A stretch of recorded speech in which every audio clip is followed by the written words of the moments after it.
Bene data bakundwa b'umwami Yesu Kristo, mwese abakurikira izi nyigisho tubahaye ikaze mu biganiro bya SAVEUR divine.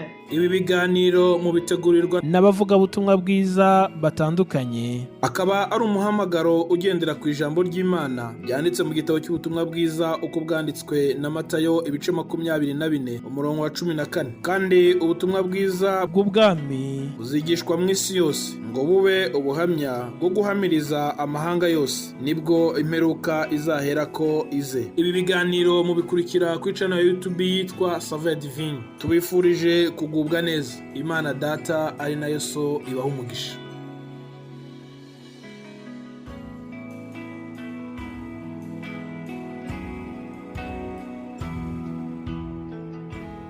Ndakuramukije mwene data mukundwa mu mwami, ni mwene so MUTUYEMUNGU Jean-Pierre ukuramutsa.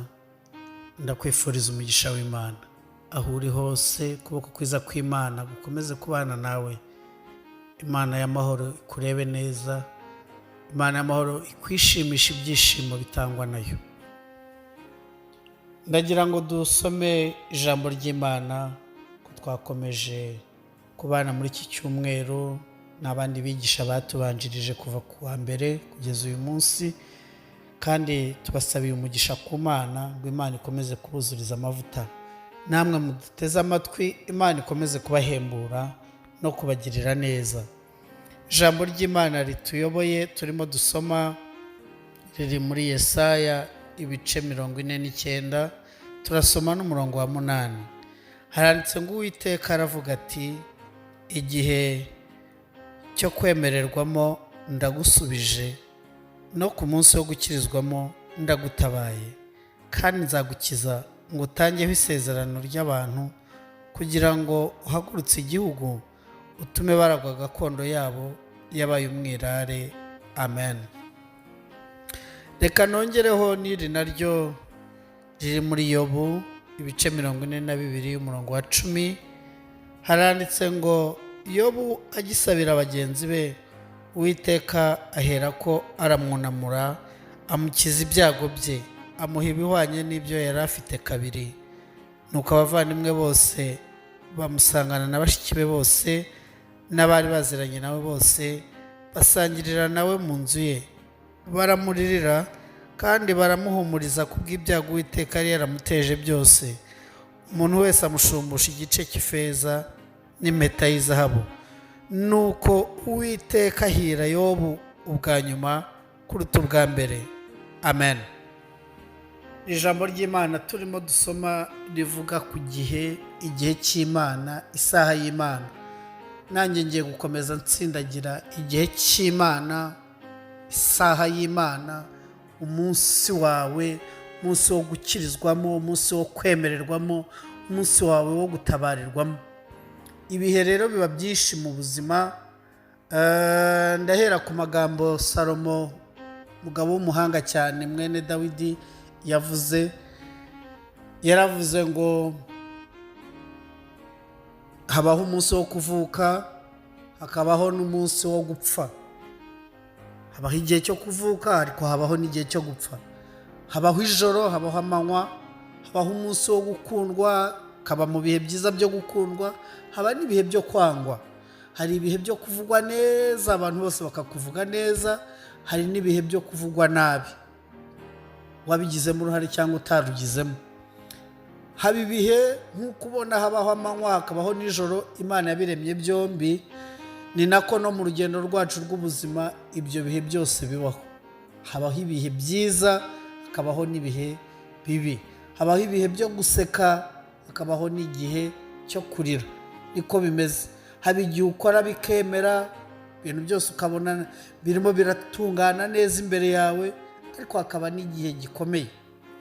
Ibyo bihe rero kubera ko bimeze bityo, niyo mpamvu Paul yahisemo kwandikira Abefeso arababwira ngo mutware intwaro zose z'Imana, kugira ngo kuri uwo munsi mubi, ushobora kuba umunsi umwe, ushobora kuba icyumweru, ushobora kuba ukwezi kwakubereye kubi, cyangwa umwaka ukaza ari mubi pe, ukaza ari mubi, ukawuhuriramo n'akaga ko kubura abawe, ukawuhuriramo n'akaga ko kubura ibyawe, mbibutse ko nyine urugendo rw'ubuzima nuko ruteye, ntabwo ibintu bihora ari byiza, ariko yaravuze ngo dutware intwaro zose z'Imana kugira ngo kuri uwo munsi mubi, muri icyo gihe kibi kimeze gutyo, tubashe kunesha twihanganye.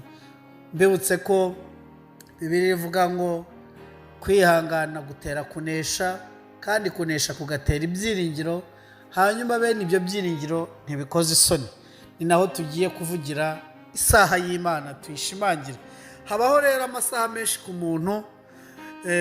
Yobu, ndavuga kuri Yobu, mvuge no kuri Yosefu gatoya. Yosefu na Yobu babaye mu bihe bikomeye, ariko reka mpere kuri Yobu. Nasomye hano mu bice 42.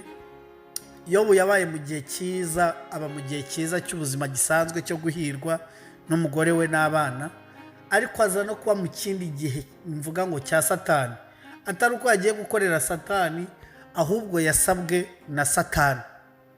Bibiliya ikoresha terime zikomeye no kuzumva biragoye, ariko hari aho Uwiteka ubwe yivugira ngo mbaye nkuretse akanya gato, ariko nzongera nkugarukeho. Hari aho Yobu yabaye aretswe. Yobu asabwa na Satani, Yobu aramufuhira. Yobu kugeza igihe yangije ibintu bye, yangiza amatungo, yangiza bya bindi byose muzi kugera ku mubiri we. Yobu akomeza kurwana intambara nziza. Hanyuma Yobu yabaye no mu gihe cy'abantu. Jaguwa ko hari igihe cyiza kikubera cyiza cy'umucyo, ariko hakabaho nijoro riza rikaza rikabudika mu buzima bwawe. Kandi ntukagire ubwoba niba uneze amatwi uri mu gihe ijoro ribuditse, ntugire ngo ntirizacya, rizacya. Yabiremye byombi, yaremye ijoro n'amanywa, izi ikibanziriza ikindi, izi n'igiheruka, izi nuko ibigenza ngo rike. Imana ihabwe icyubahiro. Nubona amanywa yawe abaye ijoro, ntiwikange nubwo utabona Imana, ariko ibihari. Humura, isaha y'Imana izagera. Ahari niba turimo tuvugana wari mu ijoro, ishobora no kuba ari uyu munsi wawe. Imana ikwemereyemo, Imana ikugire neza. Yobu nawe ijoro ryamubudikiyeho, yari mu mucyo, abava mu gihe cya Satani, noneho yinjira mu gihe cy'abantu. Bene se bamubera abavandimwe babi, abo basenganaga bari inshuti z'abo yagiriye neza, baramucunaguza, bamarana nawe igihe kinini, bamushinja ibyaha, bamushinja ubugome. Aba mu gihe cy'abantu, nacyo kimuvuna umutima, ariko nkwibutse ko hahirwa uwihanganira umugerageza, namara kwemerwa azahabwa ikamba. Imana ihabwa icyubahiro. Yobu hose aranesha, Yobu ashyirwa ku minzani, ariko Yobu aranesha. Umva rero icyo twasomye. Igihe cyo kwemererwamo, Bibiliya iratubwiye ngo ndagusubije. Imana igusubize, Imana ikugirire neza. Yobu ngo agisabira bagenzi be nk'uko Uwiteka yaramutegetse mu bice 42, ngo nuko Uwiteka ahera ko aramwunamura. Igihe cy'Imana ndagusubije, igihe cy'Uwiteka cyo kwemererwamo ni iki? Uwiteka aramwunamura. Kubabarira uwaguhemukiye, niyo yaba uwo mwashakanye, niyo baba urubyaro, niyo baba bene wanyu baguhemukiye, kubabarira no kubasabira umugisha. Ngo akibasabira Uwiteka aramwunamura. Hanyuma abantu bose n'abavandimwe be bose ngo baza aho ari, baramuririra. Hanyuma igihe bamuririraga, babarabarana nawe, kandi yari yarababuze mu gihe cyiza. Humura, bazakugarukira. Bibiliya niko ivuga, bazakugarukira. Hanyuma si wowe uzabagarukira. Ngo buri wese azana ibyo kumushumbusha. Ngo nuko Uwiteka ahira Yobu bwa nyuma kuruta ubwa mbere, amusubiza ibintu bye bikubye inshuro ebyiri, amuha n'abana b'abakobwa, amugirira neza. Igihe cyo kwemererwamo, isaha y'Imana. Yosefu yakibayemo icyo gihe kimeze gutyo, igihe cy'abantu, bavandimwe be baramwanga, bamuta mu rwobo, baramugurisha. Yabaye mu gihe cya Satani amugerageza ngo amwicishe ibyaha. Muka Potifari aramugerageza kugeza igihe agiye muri gereza, ariko isaha y'Imana yarageze. Igihe cyo kwemererwamo kigeze, aratabarwa. Isaha yawe irageze, nawe ngo Imana ikugirire neza. Humura, nta joro ridacya, nta mvura idahita. Igihe cyose urimo kizahinduka kibe cyiza mu izina rya Yesu. Amen.